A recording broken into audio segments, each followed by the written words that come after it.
আসসালামু আলাইকুম রহমতুল্লাহ বরকাতুহু। তে বন্ধুগণ, আশা করি আল্লাহ পাকের রহমতে সকলেই সহি সালামত আছেন।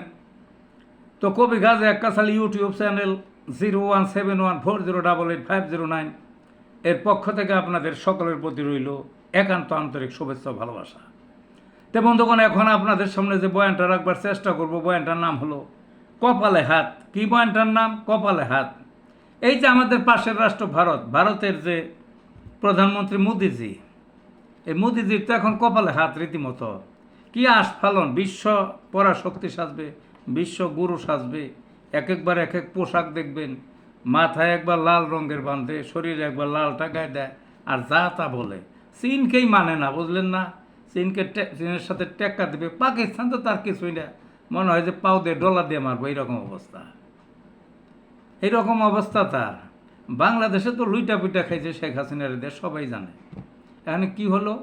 কেউ ওর পরামর্শ মানলো না, সবাই বললো যে প্রমাণ ছাড়া কোনো যুদ্ধ করবো না। তারপরেও যে গায়ে পইরা পায়ে পাড়া দিয়ে পাকিস্তানের উপরে হামলা করলো।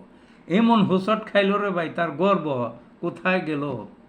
কোথায় গেল তার ওই রাফাল বিমান? সাইভ হয়ে গেল কয়েকটা সেকেন্ডের মধ্যে, মিনিটও না।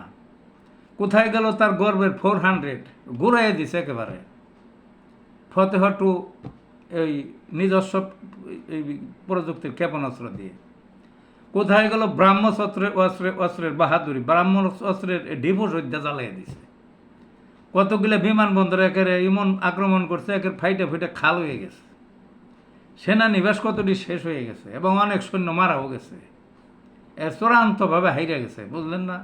আরও যদি দু একদিন হিসেবে ওই ইসলামের হাতে পায়ে ধরে এটা ফিরেছে, কারণ আর দু একদিন যুদ্ধ গেলে ভারতের সামরিক সক্ষমতা একের ধ্বংস করে দিত, পাকিস্তানে একের ধ্বংস করে দিত, বুঝলেন না?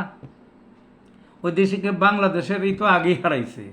কাজে কপালে হাত, কপালে হাত মুদির, বুঝলেন না? তো ভালো থাকুন বন্ধুগণ।